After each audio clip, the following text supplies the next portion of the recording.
আমরা যা দেখতে পাচ্ছি সেটি কি আসল নাকি এটি নাটক?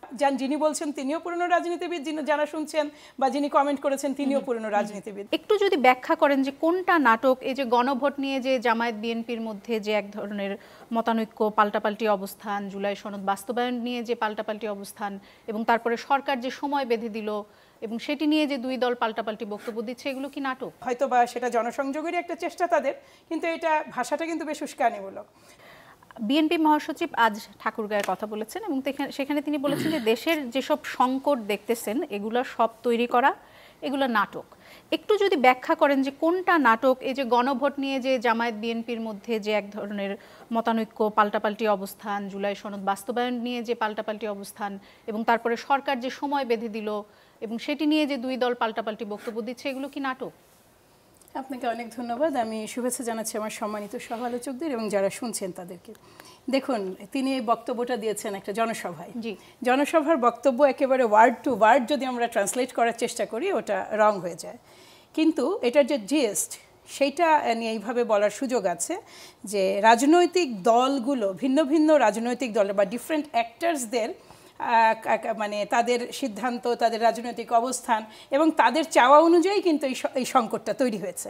এই সংকটের সমাধানও অবশ্যই সেইখানেই নিহিত আছে, কিন্তু সংকটটা তো বাইরে থেকে এসে করা হয়নি। এটা হচ্ছে জুলাই সনদটা হচ্ছে 36শে জুলাইয়ের যে অংশীজন তাদের প্রত্যেকের উপস্থিতিতে দিনের পর দিন কথা বলে মোটামুটিভাবে তাদের সফল মিটিংয়ের পরে একটা শেপে এসেছে।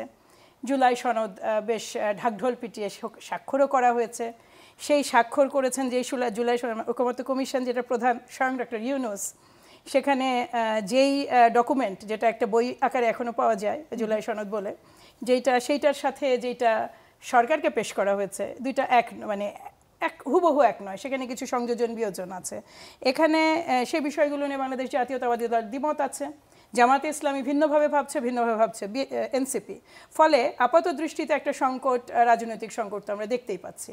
এই রাজনৈতিক সংকটটা থেকে উত্তরণের সুযোগ নিশ্চয়ই আছে, কিন্তু এই মুহূর্তে এটা তো মাঠ পর্যায় পর্যন্ত গড়িয়েছে। মাঠ পর্যায় পর্যন্ত গড়ানোতে আমরা এমন একটা মিটিংও দেখলাম যেখানে পলিটিক্যালি প্রকাশ্যেই বললেন জামাতে ইসলামের নেতৃবৃন্দ যে 13ই নভেম্বর ভিন্ন ঢাকা একটা দেখা যাবে, এই ধরনের একটা আলটিমেটাম, এবং হ্যাঁ পাল্টাপাল্টি একটা, এবং আরও একটা আছে সেখানেও বেশ মাঠ গরম করা বক্তব্য, কিংবা যদি আমরা রাজনৈতিক ভাষ্যেই ধরি এক ধরনের প্রচ্ছন্ন, হয়তো বা সেটা জনসংযোগেরই একটা চেষ্টা তাদের, কিন্তু এটা ভাষাটা কিন্তু বেশ উস্কানিমূলক।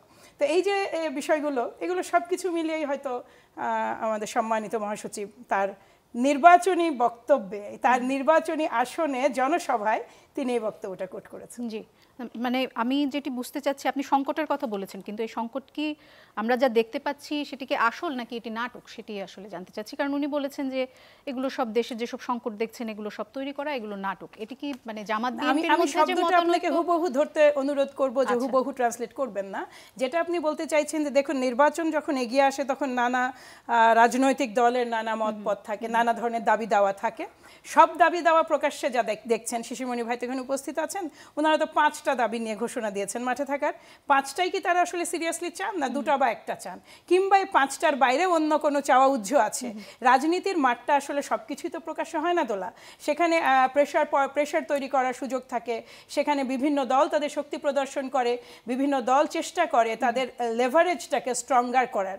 কাজে এটা তো বেসিক পলিটিক্যাল নর্ম। কাজে আপনি যেভাবেই বলেন না কেন, সব রাজনীতিবিদরা যা বলছেন তার বলার বাইরেও এটা আসলে সবসময় আরও একটা অর্থ থাকার সুযোগ আছে, থাকেই যে আমি সেটা বলছি না, বাট এটা সুযোগ আছে। This is what politics is. কাজেই পুরনো রাজনীতিবিদ তারা যিনি বলছেন তিনিও পুরনো রাজনীতিবিদ, যারা শুনছেন বা যিনি কমেন্ট করেছেন তিনিও পুরনো রাজনীতিবিদ। তিনি ওটা থেকে কি ট্রান্সলেট করেছেন এটা আমার মনে হয় সবচেয়ে ভালো তিনিই বলতে পারবেন।